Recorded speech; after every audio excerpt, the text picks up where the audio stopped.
Welcome back to The Deep Dive. Today we're plunging headfirst into a topic that, well, it touches almost all of us, often in subtle ways we might not even recognize.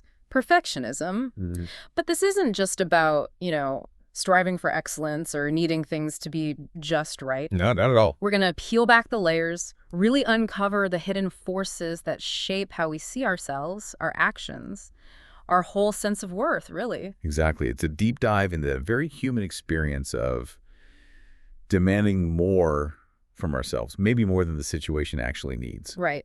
And that's our mission here today. We're drawing on insights from a really comprehensive source that unpacks perfectionism, not just as some personality trait, but as something fundamental to being human. Okay. I want to bring these ideas to life with some powerful personal stories, connect them to the key psychological principles behind them, and maybe most importantly, highlight some actionable shifts, things you can start thinking about, maybe even trying out to lead a more, fulfilling life. Okay, let's get into it. And maybe a good place to start is with this fascinating tale of two titans. Both legends in childhood entertainment, but wow, did they approach their work and their lives differently. A real study in contrast. Let's start with Walt Disney. Picture this. It's December 1937, the big premiere of Snow White and the Seven Dwarfs. Hollywood royalty, flash bulbs. You get the picture. Yeah, huge moment. Walt's 36. He should be on top of the world. And sure, he was elated, but also apparently just profoundly anxious. Even with all this success. Even after the audience cheered, cried, gave a standing ovation, he was still worrying, would people really connect emotionally with animated characters?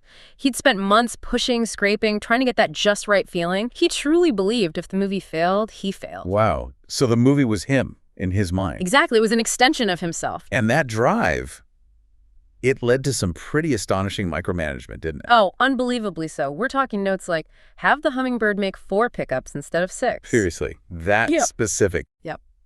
Or critiquing a dwarf's rear end in a scene, saying it was too high, even down to Grumpy's finger size. Wow. He measured pigments with a spectrometer, built a library of 1,200 colors. Even with a world-class team, he just couldn't let go. It sounds exhausting. Yeah. And ultimately, kind of isolating. That's exactly what a reporter observed. This huge gap between the fantasy worlds he built and his own life described him as deflated, intransigent, desperately craving approval, but lonely, escaping by playing with toy trains. What a powerful image. Trains. Mm. Yeah. And it's such a stark contrast to our second titan, Fred Rogers. Mr. Rogers. Ah, yes. A very different energy. He also had incredibly high standards, don't get me wrong. He once stopped production-expensive crew just waiting to consult a doctor because a script detail wasn't quite right. Right, so the commitment to quality was definitely there. Absolutely. But somehow he managed to blend those high standards with this amazing flexibility and humility. That's the key difference, isn't it? He had this principle taught by his mentor called guided drift. Guided drift. Tell me more. It meant, knowing your core values, sticking to your integrity, but also being flexible, spontaneous, letting life flow a bit. Okay. Like how? Well, there's that famous story where during taping, he realized his cardigan button was off. Instead of yelling, cut, and fixing it perfectly. He just talked about it. Exactly. Ad-libbed a line, made it part of the show. He could be tough on himself, though. Found notes he typed like, after all these years, it's just as bad as ever. Get to it, Fred. Wow, so he had his own internal struggle. Oh, for sure. Yeah. But his driving force wasn't perfection itself. It was human connection. He formed these deep bonds incredibly quickly.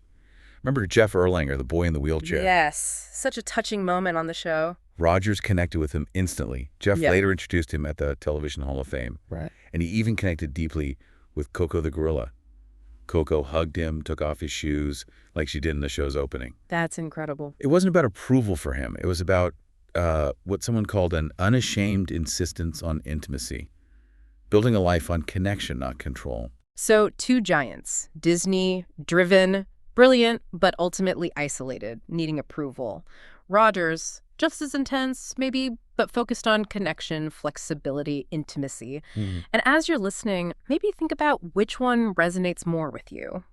Do you lean towards Walt's rigid pursuit or Fred's more adaptive, connected way? It's a great question to ask yourself. Because what they show us is that perfectionism isn't just one thing. It's a basic human tendency, sure, but it can be this rigid prison isolating you.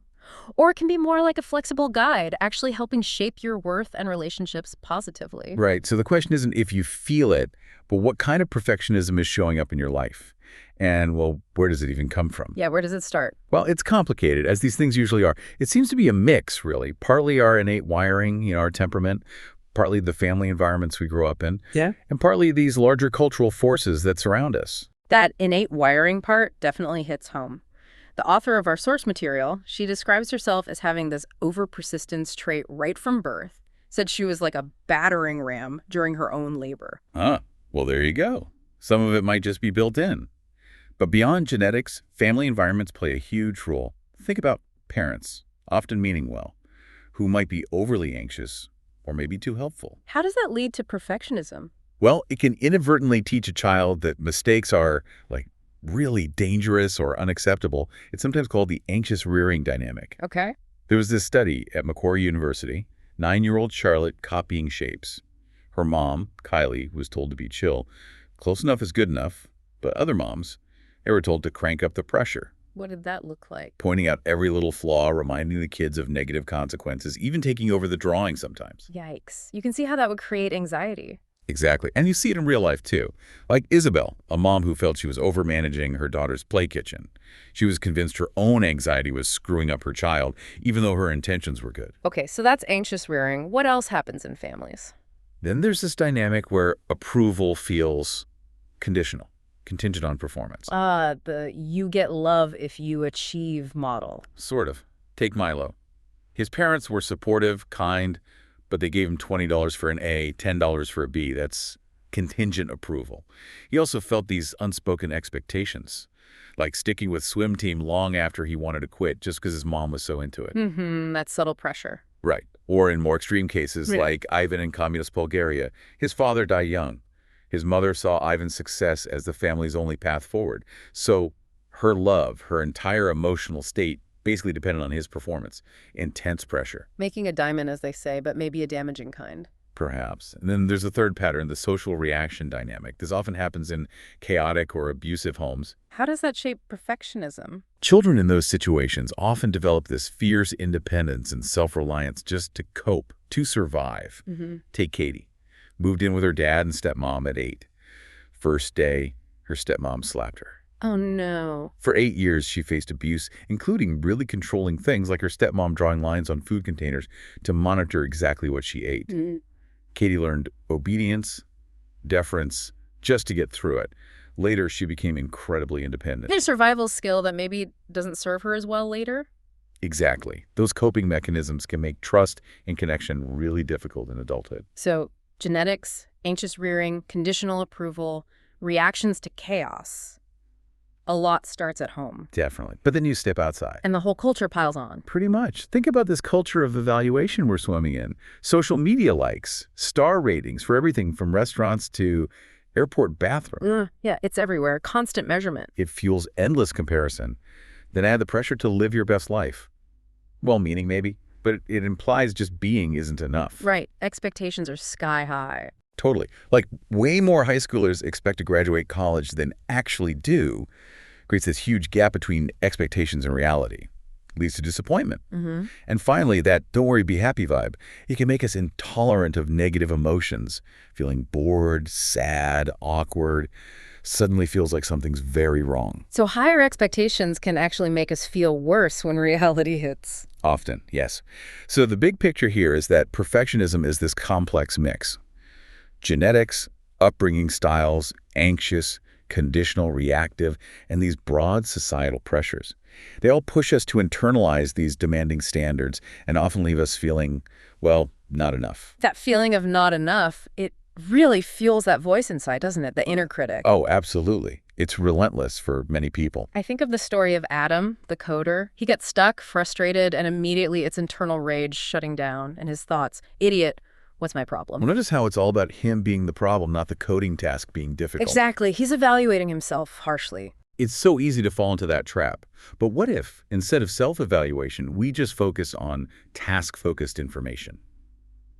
What does that mean exactly? Think about the story of Coach Wooden teaching Kareem Abdul-Jabbar how to tie his shoes. The basketball legend? Tying shoes. Yep. Wooden didn't praise or criticize. He just gave specific instructions. Tug and snug. The focus was purely on the task, how to do it better, not on whether Kareem was good or bad at shoe tying. Ah, okay, so separating the person from the task. Asking what needs to be done here, not what's wrong with me. Precisely. It takes the personal sting out of it, but it's a real shift to make. Especially if that self-criticism is deeply ingrained. Like in Eunice's story, the wardrobe manager. Tell us about her. Stressful day, right. Actress tantrum, missing rack, weird email.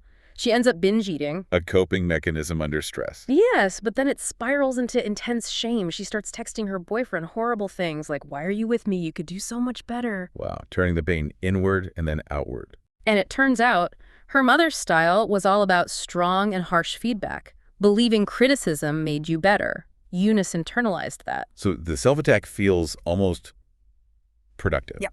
Or necessary. Yeah, so what's the way out of that cycle? Well, for Eunice and for many, the antidote was self-compassion.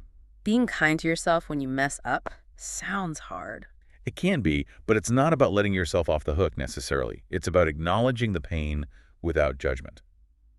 Eunice learned to say things to herself like, it makes sense that you're turning to food right now, or I get what I'm doing. So understanding rather than attacking. Exactly. The feelings, the urges, maybe even the behavior didn't vanish overnight.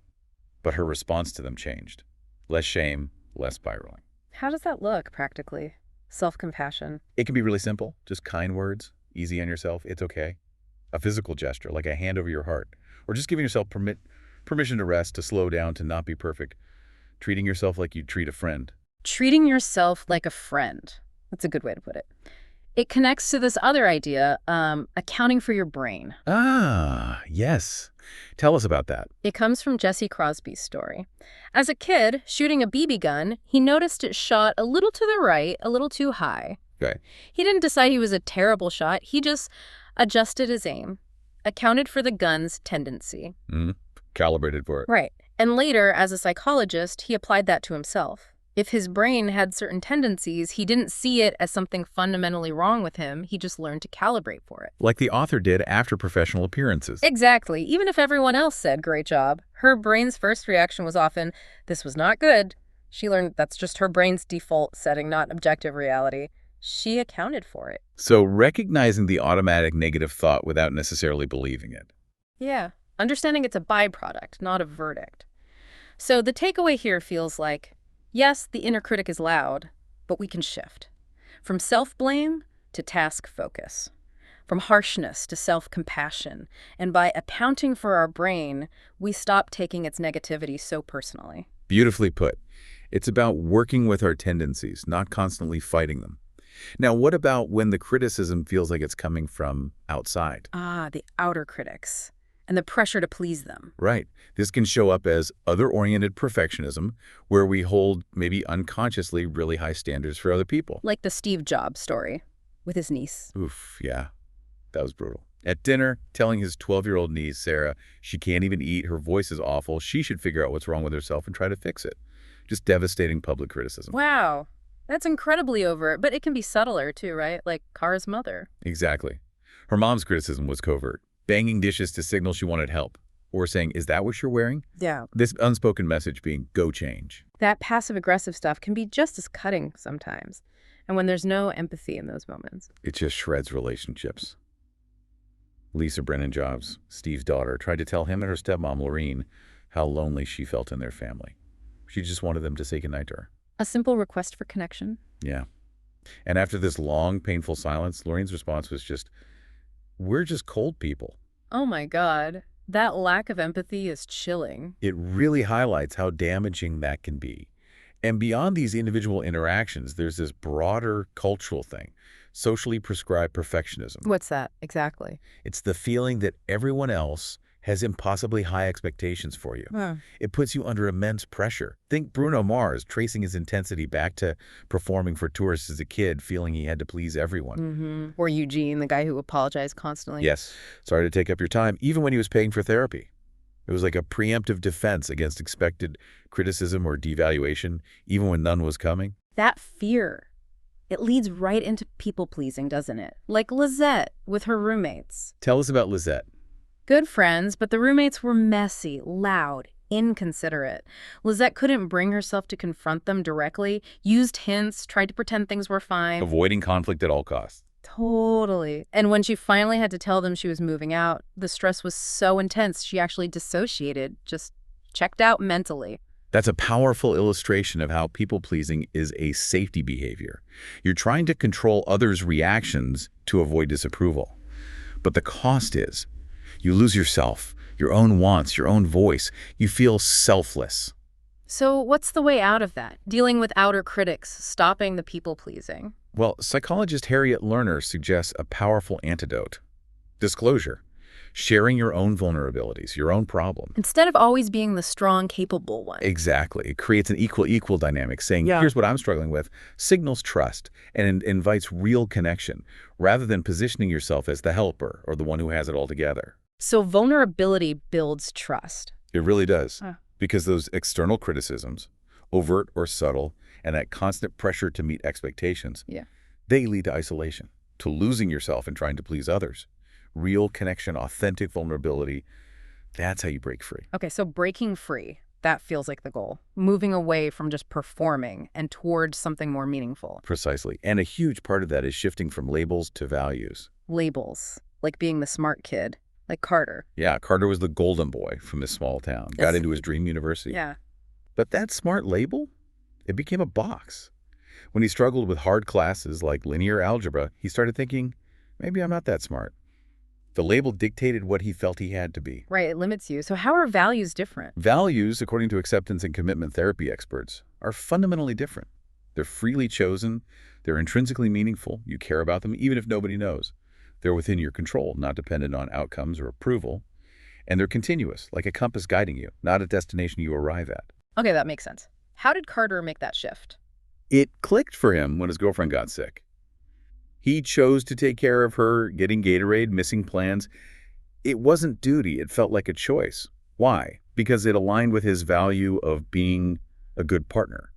It wasn't about proving he was smart or dutiful. It was about living his value. Choosing based on internal values, not external labels. That's powerful. It reminds me of Yo-Yo Ma. Ah, yes, the cello master. What about him? He talked about a concert where everything was technically perfect, but he realized he was bored, utterly bored. Wow, bored by perfection. Yeah. He asked himself, am I trying to get it right, or am I trying to find something? That was the turning point. He decided to devote his life to human expression versus human perfection. I love that. Expression over perfection. And now, whether he's playing Carnegie Hall or just, showing up with his cello at a vaccine clinic, it's about connection, exploring the world through music. It's finding that intrinsic joy again, like Gus, the runner we mentioned. Right, the one tracking every single metric. Yeah, running had become a total chore for him. He literally asked, but what else is there besides performance metrics? So what changed for him? He consciously shifted his focus, his eggs, as the source puts it,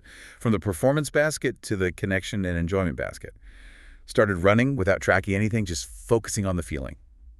And guess what? It became fun again. Rediscovering the why. That often involves challenging our internal rules, doesn't it? Rewriting the inner rule book. Absolutely. Think of Francesca, the parent planning the birthday party. Oh, yeah, the obsessive planner. Her rules were intense. Yeah. I can't make mistakes. I have to be my best. I have to make everyone happy. She spent hours agonizing over stickers for goodie bags. Missing out on actual connection, like bedtime stories, because of these self-imposed rules. Exactly. Contrast that with Juan's clam bake. Messy, took forever. Things went wrong. But it ended with everyone feasting and singing under the stars. Pure joy, despite not following a perfect script. We all have these rule books, don't we? Often unconscious. Totally. Like Xavier, the musical theater major with the high-achieving parents. His insane schedule was driven by this implicit rule that he should basically transcend human limits, needing more hours in the day. It's like that 9-dot puzzle, right? Exactly. Yeah. Where you have to connect 9 dots with 4 lines without lifting your pen. Most people fail because they unconsciously add a rule. Don't go outside the box. Our inner rule books often add unnecessary constraints. So the goal is to question those rules, see if they're actually workable, embrace flexibility. Precisely. Replace rigidity with workability. But sometimes, even things we want to do feel like chores. Why is that? Demand resistance.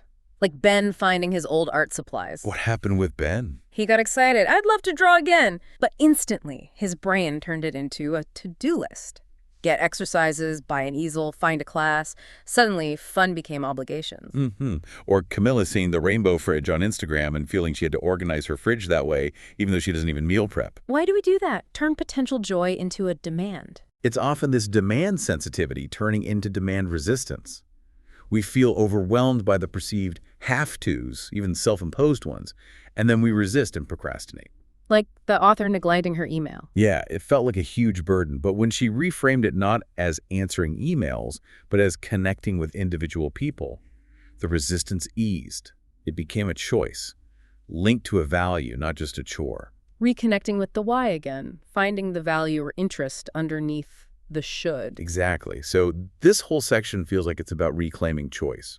By focusing on our freely chosen values instead of rigid labels or rules, we can shift activities from chores back to sources of enjoyment or connection. It's about embracing flexibility and finding what truly works for us. Okay, but what about when we inevitably mess up, make mistakes, feel like we've failed? That's a huge part of the perfectionism struggle. Oh, absolutely. Confronting that feeling of failure. The source has these powerful examples. Van carrying shame for 20 years over a college paper he didn't turn in, even though he passed the class. 20 years. Wow. Or Libby feeling like a failure for forging a signature, even though she kept her job. Brigitte feeling like a failure over wearing the wrong shoes. It sounds minor, but the feeling can be overwhelming. And then there are those cringe attacks, those sudden vivid memories of past embarrassments that just ambush you. Yes. Like the author thinking about a social slip-up or throwing up in class years ago, your brain just replays it and you physically wince. Why does that happen? Why do these moments stick so intensely? It often stems from over-evaluation. We confuse the screw-up with our fundamental character. Failure isn't just something we did. It feels like something we are. The standard we didn't meet feels like a judgment on our worth. So how do we forgive ourselves? How do we move past that? A key step is decoupling the act from the self. Think about Gabby's story. She felt immense guilt and shame years later for taking a break while caring for her sick mother, who then had a bad reaction to medication. That sounds incredibly difficult. It was. But her shame wasn't just about the event. It was, because I failed to be there, I'm not a good daughter. Self-forgiveness involves shifting the focus, moving from I am a horrible person to I did that thing, or even just that horrible thing happened. Acknowledge the action, the regret, maybe, but separate it from your core identity. I did that versus I am that. That's a powerful distinction. It feels like it could change how you approach things going forward, too, like shifting from seeing life as an exam to an experiment. Exactly. From exam to experiment. Think of Trisha, the child prodigy violinist. Right. She was told perfection was everything, consistently perfect no matter what. So every performance felt like a final exam with huge stakes. Yeah. She overpracticed, terrified of mistakes. How does she shift that? Later in life, she rediscovered joy through improvisation. In improv, a wrong note isn't a failure. It can become the start of a new musical phrase if you repeat it, play with it. Mistakes became part of the experiment, part of the art, not catastrophic errors. Seeing mistakes as information or a new direction, I like that. It also helps with procrastination, which is often tied to fear of failure. Remember Antonio, the student writer? Yeah, self-doubt, unrealistic standards for the first draft, then hours on TikTok. Classic procrastination cycle. It's often about avoiding the feeling of struggling or failing, what psychologists call mood repair. He'd avoid the discomfort, then pull an all-nighter, then beat himself up. How do you break that cycle? Self-forgiveness for procrastinating is actually key. It reduces the shame spiral. And visualizing your future self, really picturing who you want to be, feeling connected to that future version of you, can boost motivation now, makes the task feel more meaningful. Okay, so forgiving past procrastination, connecting to future goals. What about comparing ourselves to others? That's another huge trigger, like Liz at her high school reunion. Yes, Liz. Yeah. Dreading the reunion, right? Totally agonizing. Comparing her weight, her job, her relationship status to everyone else she imagined would be there. Nailing life. It's such a primal human thing, social comparison. But social media just puts it on steroids, doesn't it? Absolutely. Creates this constant discrepancy, the gap between our life and the seemingly perfect lives online. Fuels anxiety, FOMO. And whether we're comparing downward, feeling superior but maybe smug and isolated, or upward, feeling inadequate, it often pushes us away from connection. So what's the antidote to comparison? Shift the focus back to your purpose, your values.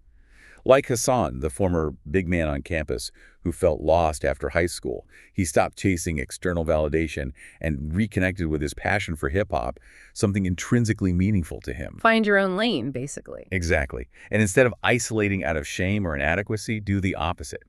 Seek connection, cooperation, make friends. Connection trumps comparison. Okay, connection over comparison. What about controlling our emotions? That drive to always be calm, never anxious, like Jeff before his presentation. Right. Jeff didn't just want to look calm. He wanted to be anxiety-free, seeing his anxiety as a personal failing. That's emotional perfectionism, right? Yes. Often learned in families that were kind of allergic to negative emotion. You learned it's wrong to feel bad. So how do you deal with unwanted emotions without trying to just squash them? Dr. Thomas Lynch has these interesting techniques. He promotes participate without planning.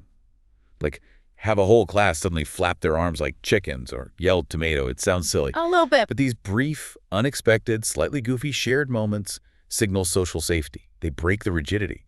Lynch argues the opposite of control isn't chaos, it's trust.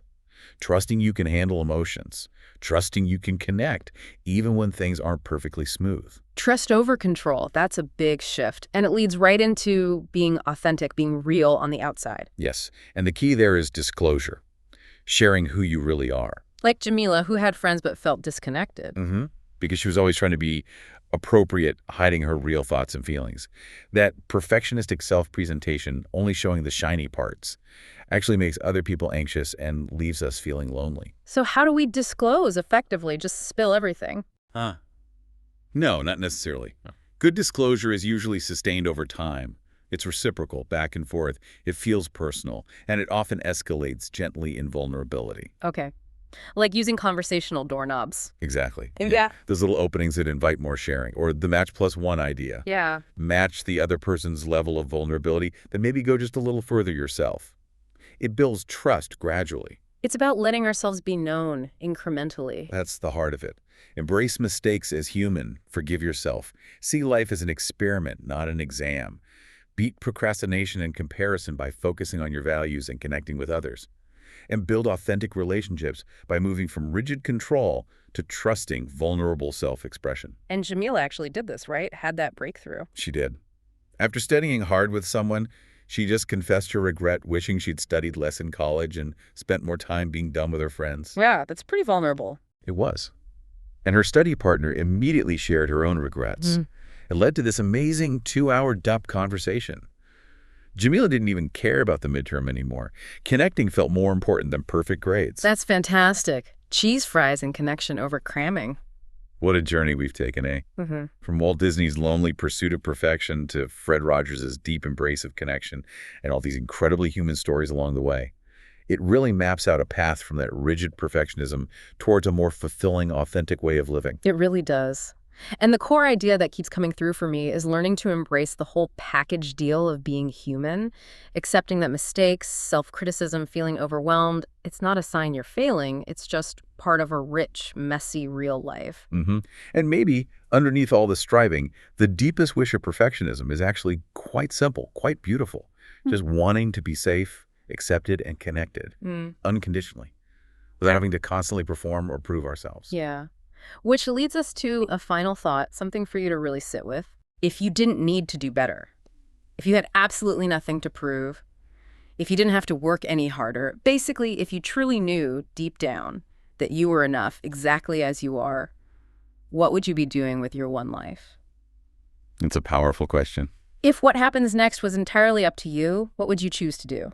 Welcome home to your life. What will you do first? We hope you'll take some time with those questions. Really consider them and maybe begin your own journey of, well, coming home to yourself. That's it from us today. This is Lisa and Jim signing off from Pod Talk. Hope you all have an informative session. Please like and subscribe for more such sessions. We hope to see you soon with a brand new topic of discussion.